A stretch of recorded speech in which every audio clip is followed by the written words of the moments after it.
Hi friends. तो आज हम इस लेक्चर में पढ़ने वाले हैं असिंक्रोनस डेटा ट्रांसमिशन टेक्निक्स के बारे में। तो जैसे कि हमने लास्ट लेक्चर में देखा था कि जब हम असिंक्रोनस डेटा ट्रांसफर करते हैं तो उसमें कुछ सर्टेन प्रोटोकॉल्स और उनके टाइप्स होते हैं, जिसमें हमने स्ट्रोब या हैंड शेकिंग सिग्नल कैसे यूज होता है देखा था। तो इस बार हम देखेंगे इस लेक्चर में कि हमारा डेटा ट्रांसमिट कैसे होता है, यानी हमारे डेटा का फॉर्मेट क्या होता है जब हम डेटा को एक जगह से सेंडर से हम रिसीवर के साइड भेजते हैं।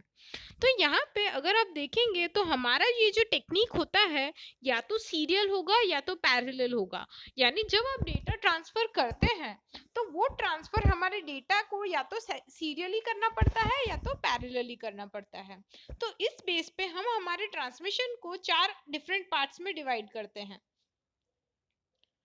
तो उसमें होता है, सबसे पहले हमारे पास जो आएगा वो है असिंक्रोनस सीरियल ट्रांसफर।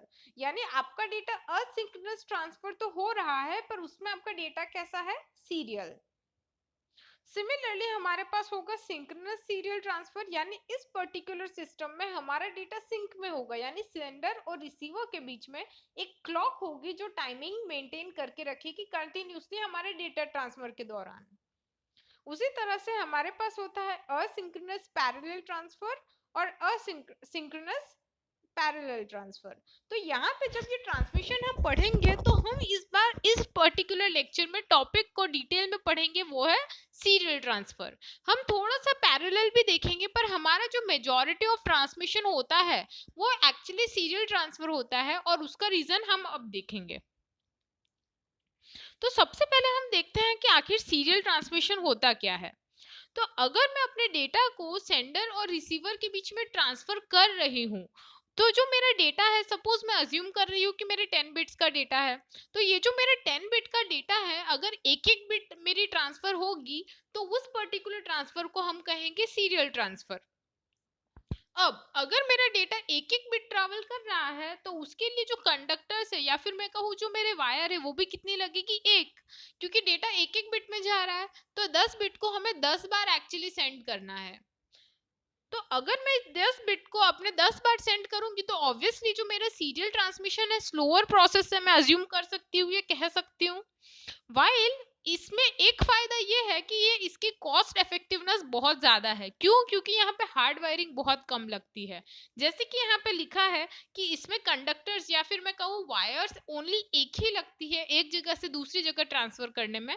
तो इसका जो कॉस्ट होता है ओवरऑल वो काफी कम होता है as compare to parallel transfer.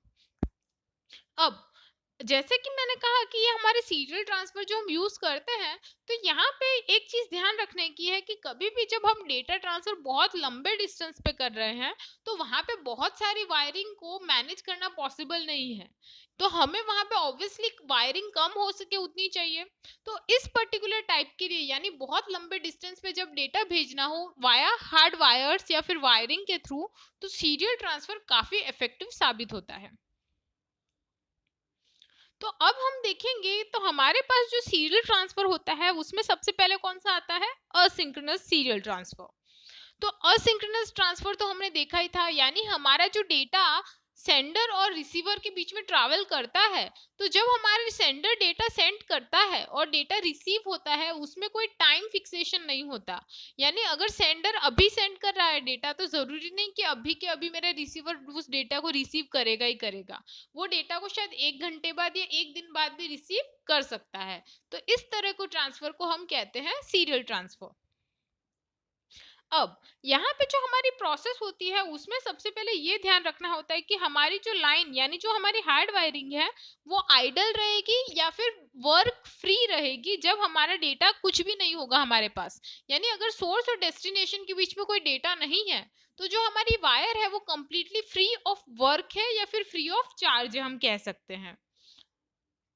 जब हम इस टेक्निक को यूज करते हैं तो हमारे जो टर्मिनल्स होते हैं, यानी जो हमारे सोर्स और रिसीवर है, उनके बीच में स्पेशल बिट्स लगाई जाती है जो हम अभी देखेंगे आगे, जिसकी हेल्प से हमारा ट्रांसफर पॉसिबल हो पाता है। क्योंकि जैसे कि मैंने कहा कि हमारी जो लाइन है या जो हमारी वायरिंग है वो कंप्लीटली फ्री है। तो जब आप डेटा ट्रांसफर चालू कर रहे हैं तो क्या पता चलता है सिस्टम को कि डेटा ही आया है, नॉइस नहीं है।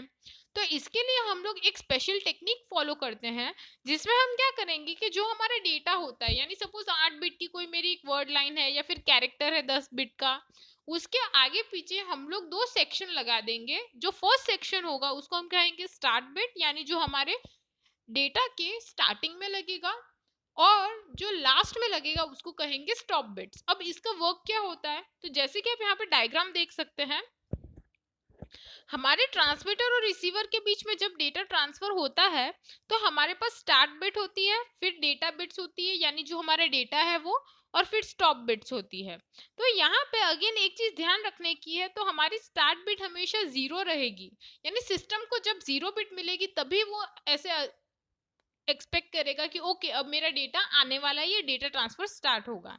और जैसे स्टॉप बिट्स आएगी तो वो डेटा ट्रांसफर कंप्लीट हो गया। तो इसके लिए हमारी यहाँ पे बिट्स फिक्स की कर दी गई है कि स्टार्ट बिट हमेशा 0 होगी और स्टॉप बिट्स हमेशा 1 होगी। अब यहाँ पे हम देखेंगे कि इसमें एक पर्टिकुलर प्रोसेस क्या होती है या फिर हमारे रूल्स क्या होते हैं, जिससे हमारे ट्रांसमीटर और रिसीवर को पता चल जाता है कि ओके ये पर्टिकुलर टाइम पे डेटा ट्रांसफर हुआ है। तो सबसे पहले जैसे मैंने कहा, हमारी स्टार्ट बिट 0 होती है, तो कभी भी हमारा ट्रांसमिशन उस पर्टिकुलर 0 बिट से चालू होगा, जिससे हमारे सिस्टम को पता चलता है ओके डेटा ट्रांसफर स्टार्ट हो चुका है। और जो हमारा डेटा है या फिर हमारे कैरेक्टर बिट्स है उस स्टार्ट बिट को फॉलो करेगी, यानी उसके बाद हमारा डेटा ट्रांसफर स्टार्ट हो जाएगा। जैसे ही हमारा डेटा कंप्लीट हो जाएगा, यानी हमारे जितने भी बिट्स से डेटा के पहुंच जाएंगे, हमारी स्टॉप बिट वहां पे डिटेक्ट होगी, यानी जो स्टॉप बिट की 1 होती है वो उस पर्टिकुलर सिस्टम को इन्फॉर्म करेगी कि हमारा डेटा ट्रांसफर हो चुका है और अब हमारी ट्रांसफर कंप्लीट हो चुकी है।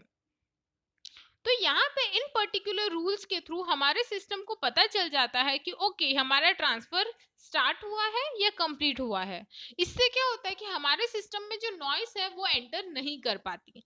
तो इसी तरह से हमारे रिसीवर भी डिटेक्ट कर लेता है जब हमारी लाइन, जैसे मैंने कहा कि लाइन आइडल है, तो उसका आइडल स्टेट क्या होता है 1।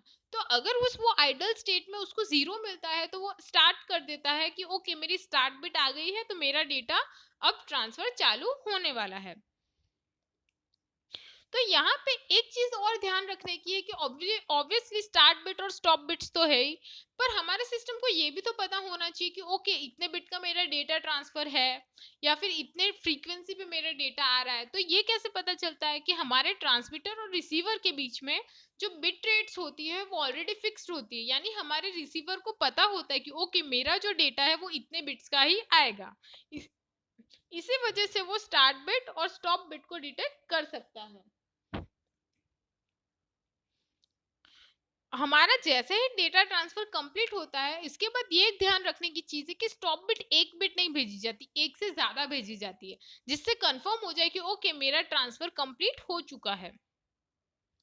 और उसके बाद जो हमारी लाइन होती है या फिर जो हमारी पर्टिकुलर ट्रांसफर की हार्ड वायरिंग है वो कंप्लीटली 1 स्टेट में रहेगी या फिर वेट स्टेट में रहेगी, जिससे हम कह सकते हैं कि एक डेटा का ट्रांसमिशन कंप्लीट हो चुका है और हम चाहें तो नेक्स्ट डेटा को ट्रांसफर करना स्टार्ट कर सकते हैं। तो यहाँ पे ये जो टाइम पीरियड होता है ये हमारे सिस्टम को, यानी हमारे ट्रांसमीटर और रिसीवर को सिंक्रोनाइज करने में काफी हेल्पफुल होता है। यानी ये जो 1 बिट है स्टॉप बिट्स, अगर वो 1 हो तो ये पॉसिबिलिटी है कि हमारे ट्रांसमीटर और रिसीवर के बीच में जो गैप है टाइम का उसको कवर ना कर पाए और हमारे सिस्टम में एरर आ जाए। पर यहाँ पे स्टॉप बिट्स देने के बाद जो थोड़ा वेटिंग का टाइम होता है उससे हमारे सिस्टम में कंप्लीटली सिंक्रोनाइजेशन मेंटेन रहती है। तो ये था हमारे सीरियल ट्रांसफर के, जो हम असिंक्रोनस ट्रांसफर कैसे करते हैं। अब हम देखेंगे कि सिंक्रोनस ट्रांसफर में आखिर क्या चेंजेस देखने मिलते हैं। तो जैसे कि अगर मैंने कहा कि सिंक्रोनस ट्रांसफर है, यानी हमारे ट्रांसमीटर और रिसीवर के बीच में कंटिन्यूसली टाइम मेंटेनेंस होना चाहिए। तो हम लोग क्या करते हैं, जब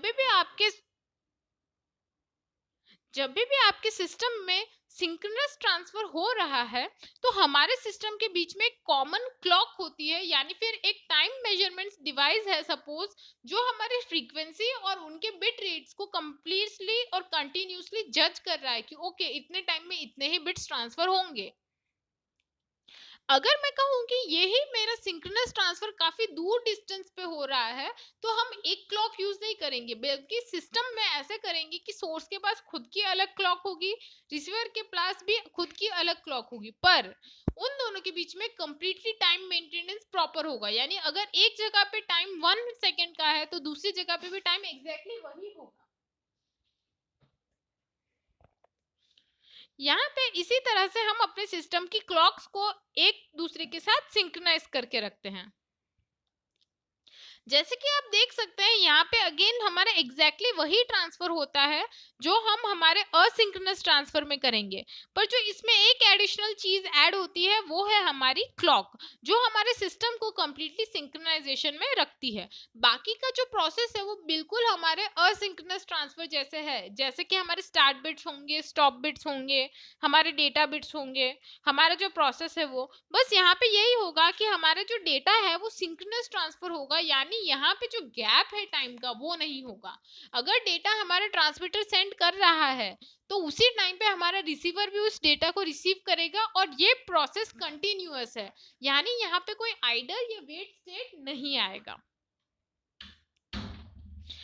तो अब हम देखेंगे पैरेलल ट्रांसमिशन के बारे में। तो जैसे कि हमने कहा कि सीरियल ट्रांसमिशन में हमारा डेटा 1 by 1 बिट ट्रांसफर होता है, तो पैरेलल ट्रांसफर में क्या होता है कि सपोज आपके 10 बिट्स है, तो अगर मैं कहूँ कि आपके वो 10 बिट एक साथ ट्रांसफर हो जाएंगे, इसका मतलब है कि सपोज आपके सीरियल ट्रांसमिशन में 10 बिट है और एक बिट को 1 सेकेंड लग रहा है, तो अपने सीरियल ट्रांसमिशन में पूरे डेटा को ट्रांसफर होने में 10 सेकेंड्स लगेंगे। पर अगर उसी जगह मैं पैरेलल ट्रांसमिशन की बात करूं, तो पैरेलल ट्रांसमिशन में वो 10 बिट एक ही सेकंड में ट्रांसफर हो जाएंगे, क्योंकि हमारे पास उतनी सारी हार्ड वायरिंग यूज की जाएगी। तो यहाँ पे एक एक बिट को आप एक ही टाइम पे भेज रहे हैं, तो यहाँ पे ऑब्वियसली एक चीज कंफर्म हो जाती है कि यहाँ पे बहुत ज्यादा हार्ड वायरिंग लगेगी। यानी सपोज मैं बोल रही हूँ कि मेरे पास 10 बिट्स हैं, तो मेरे पास वायर्स भी कितने चाहिए, 10। यानी यहाँ पे जो ओवरऑल कॉस्ट है वो थोड़ा बढ़ जाता है, क्योंकि हमारे पास जो ओवरऑल हार्ड वायरिंग है काफी ज्यादा होगी, कॉम्प्लिकेटेड होगी, तो यहाँ पे उसको मेंटेन करने का खर्चा भी ऑब्वियसली ज्यादा होगा। पर यहाँ पे एक फायदा ये होता है कि हमारा ट्रांसफर काफी फास्ट होता है, यानी इसकी स्पीड बहुत ज्यादा है as compare to serial transmission.